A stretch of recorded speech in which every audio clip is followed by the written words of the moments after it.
Oi, tudo bem? Aqui é a Ana. E hoje nós vamos abordar um daqueles temas que a nossa audiência apontou como um dos grandes problemas enfrentados na hora da aprendizagem: a falta de tempo. Bom, na verdade, esse nem é um problema de aprendizagem mesmo. É mais um problema de organização. Mas como essa coisa do tempo afeta concretamente a nossa capacidade de aprender, eu queria falar um pouco dela. Normalmente esse tipo de problema é atacado com sistemas de gerenciamento de tempo. E tem uma verdadeira multidão deles por aí. Na verdade, tem livros inteiros escritos sobre o assunto, propondo os sistemas mais elaborados que você puder imaginar. Eu nem gosto muito desse termo, gerenciamento de tempo. O tempo corre igual para todo mundo, né? Então, às vezes eu prefiro falar em gerenciamento de tarefas, tá? Nessa videoaula, eu vou focar num sistema que é especialmente adequado para quem tem muitas coisas para estudar. Pode ser um estudante secundarista, um estudante universitário, um concurseiro, ou uma pessoa que tem o hábito de se aperfeiçoar constantemente em alguma área de interesse, alguma área profissional. Enfim, não é um sistema muito apropriado para executivos, mas muito apropriado para quem estuda. Eu queria começar a fazer uma pergunta um tanto quanto provocativa para você. Como você se organiza para aprender? Ou seja, qual é o seu sistema de gerenciamento do tempo ou de tarefas? Se você é como a grande maioria, você vai dizer que na verdade você não tem sistema nenhum, que você vai simplesmente fazendo o que dá na telha. Tô certa? Erradíssimo. Se você sai fazendo o que dá na telha, você tem um sistema. E esse sistema é mais ou menos assim. Tudo começa na fase da procrastinação. Procrastinação, em bom português, é a boa e velha arte de enrolar. Só que aí você vai enrolando, enrolando, e aí as coisas vão se acumulando e a sua culpa vai só aumentando. Quando a culpa fica insuportável, ou então algum prazo está quase estourando, geralmente as duas coisas acontecem mais ou menos ao mesmo tempo, aí você apela para algum sistema desesperado. Se for uma prova, por exemplo, você pode apelar para uma decoreba maluca sem sentido na virada da madrugada. Só que essa decoreba sob pressão, além de muito chata, é extremamente cansativa. E aí o que vai acontecer? Ela vai te levar à exaustão. Aí depois daquele período de maior pressão, o teu corpo e a tua cabeça não aguentam mais. Eles vão começar a se recusar a trabalhar e aí você volta para o ponto de procrastinação. E esse é o ciclo seguido pela grande maioria dos estudantes, muitas vezes sem nem se dar conta de como que essa coisa está funcionando. Qual é o problema aqui? É que além de altamente estressante, esse sistema é altamente ineficiente do ponto de vista da aprendizagem. Bom, eu acho que eu não preciso nem falar de novo o quanto essa decoreba de véspera não leva a uma boa aprendizagem, né? Todo mundo está careca de saber disso. Mas se você quiser rever os fundamentos neurocognitivos disso, eu vou deixar um link para uma outra videoaula sobre isso lá no blog, tá? Bom, voltando aqui, algumas pessoas um pouco mais antenadas, um pouco mais preocupadas, um belo dia, cansadas daquele ciclo, descobrem a mais fundamental das ferramentas de gerenciamento de tempo. E aí começam a tentar organizar o caos.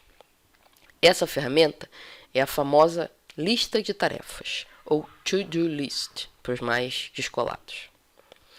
Ela funciona assim: você pega uma folha de papel em branco, escreve tudo o que você precisa fazer nela e mantém essa folha à mão, para você anotar qualquer tarefa que apareça. Aí todo dia você pega a sua lista, escolhe uma das tarefas para fazer. À medida que você vai terminando as tarefas, você vai riscando o que já fez. Essa é a parte mais legal. É quando você risca de fora a fora a descrição de uma tarefa, e aí você, puxa, terminei mais uma. Mas aí, como é que você continua? Você vai, termina aquela tarefa, escolhe outra, faz, termina, escolhe outra, e assim sucessivamente. Até você cansar, até acabar o tempo, sei lá. Parece simples e também parece eficiente, pelo menos na superfície, né? Mas tem alguns problemas nesse sistema. Primeiro é que essas listas tendem a crescer infinitamente. Você já ouviu falar naquela história de quanto mais você aprende, mais você descobre que não sabe? É mais ou menos por aí. Se você é como eu, cada tarefa que você termina gera no mínimo mais uma ou duas de continuação. Então, se você lê um artigo, você sai com mais 2 ou 3 para ler. Se você está estudando o capítulo de um livro, você tem que, na próxima vez, fazer os exercícios. Se você fez os exercícios, na próxima vez, você tem que ler o próximo capítulo. E assim não termina, acaba que não termina nunca, né? E a sua lista vai só aumentando. E isso é um problema, porque se essa lista é muito grande, você acaba perdendo muito tempo decidindo o que fazer. Você fica lendo a lista e agora o que eu vou fazer. E o pior é que esse tipo de coisa é um convite para você ficar empurrando aquelas tarefas mais desagradáveis para uma outra hora. Sabe Deus que hora vai ser essa, né? Outro problema sério aqui é que esse ciclo de estudo ele não tem um final bem definido. Aí você tem 2 armadilhas para cair. Ou você vai produzir pouco e ficar se sentindo culpado, quer dizer, você vai pegar 1 ou 2 itens da sua lista e largar ela para lá. Ou você trabalha demais num determinado período, né, você está naquela fase da culpa, aí termina exausto e vai para onde? Na procrastinação. Ou seja, rapidinho você volta para aquele ciclo do estudante típico e daqui a pouco você nem sabe mais onde está a maldita lista. Aí você já está pensando, bom, então não tem salvação, né? Tem sim. A lista de tarefas ela é um bom começo, porque você não pode nem deve tentar guardar tudo na cabeça. Você vai usar a sua cabeça para coisas mais úteis, né? Só que a gente precisa ir um pouquinho além dessa grande lista de tarefas. Só tem que ter um cuidado aqui. Como eu disse, tem 1 milhão de livros e sites e sistemas de gerenciamento de tempo. Mas o fato é que se você pega um sistema muito complicado, principalmente se você nunca tentou gerenciar as suas tarefas, o seu tempo, a probabilidade de você abandonar esse sistema é muito grande. Por quê? Porque a gestão do próprio sistema é muito irritante, muito chata, muito trabalhosa. Então o que eu vou propor aqui é um sistema que eu uso, que é simples ainda, não é um sistema complicado, mas que é muito eficiente para quem estuda e muito melhor do que a mega lista de tarefas. A minha mega lista, ela existe, ela vai num caderno, onde eu anoto tudo que me vem à cabeça que eu preciso fazer. Uma vez por semana, eu pego a minha mega lista e seleciono algumas tarefas para fazer um planejamento do que eu vou fazer naquela semana, né? Do que eu pretendo fazer naquela semana. E a cada dia de manhãzinha, eu olho as minhas tarefas semanais. Aí eu seleciono alguns dos itens da lista semanal para fazer naquele dia. E aí eu anoto numa folha separada. O que eu seleciono para aquele dia vai de acordo com várias coisas, por exemplo, a minha disponibilidade de tempo naquele dia, o meu estado de saúde, o meu cansaço, qualquer outra coisa que interfira. Mas o mais importante, para acabar mesmo com a apagação de incêndio que acaba acontecendo naquele ciclo típico que eu mostrei, é combinar isso com um calendário mensal. É nele que eu anoto aquelas tarefas que tem prazo para terminar. E ele é que vai ser o principal critério para escolher o que eu vou fazer naquela semana ou naquele dia. Só para ilustrar aqui, um jeito fácil de ter sempre um calendário mensal à mão é ir no Google Agenda, criar uma agenda em branco e colocar na opção mensal. Aí você vai imprimir essa página e colocar dentro do seu caderno onde você tem a grande lista de tarefas. Você pode até fazer isso para o semestre, para o ano inteiro, ou seja, imprimir uma página por mês. Bom, então voltando aqui, para esse sistema de 3 listas funcionar e te tirar daquele ciclo maldito de procrastinação e exaustão, tem algumas regrinhas. Primeiro, é que na hora H, ou seja, na hora que você está estudando, você tem que focar somente nas tarefas que você preparou para aquele dia. Não é para ficar pensando na mega lista que está no caderno, na prova que você tem semana que vem. A tua meta é fazer as tarefas do dia e pronto, esqueça o resto.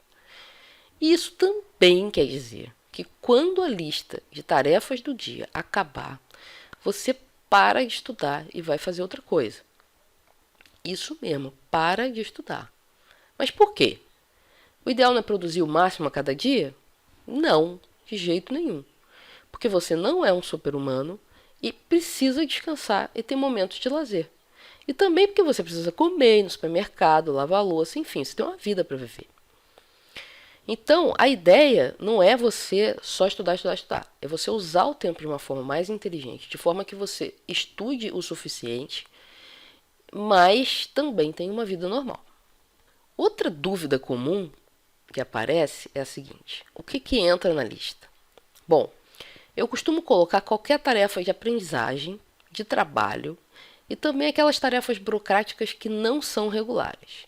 Ou seja, se você vai no supermercado toda semana e já está acostumado com isso não entra na lista. Mas ir no médico entra. Ir para academia, também, se você já está acostumado, não entra na lista. Mas resolver aquele probleminha que apareceu no banco, entra. Finalmente, a grande questão que fica é: como garantir que você vai aderir a esse método, né? Como garantir que você vai realmente conseguir usar esse método no dia a dia? Ele é simples, mas se você não tomar a decisão de aderir e não fizer um pouco de esforço no início para isso, você vai acabar voltando para o ciclo anterior, porque é o ciclo que você está acostumado e fez durante muitos anos. Em outras palavras, implementar um sistema desses é uma mudança de hábito. E uma mudança bem importante para a sua produtividade, para a sua capacidade de aprender. Mas sobre mudança de hábito, vou falar numa outra videoaula, certo? Por enquanto você vai tentando implementar essa sua lista tripla de tarefas aí e me diz o que você está achando dela. E se você tiver alguma sugestão para melhorar ou alguma dúvida sobre esse método, deixe o seu recado lá nos comentários do blog, tá bom? Muito obrigado por ter assistido essa videoaula e até a próxima.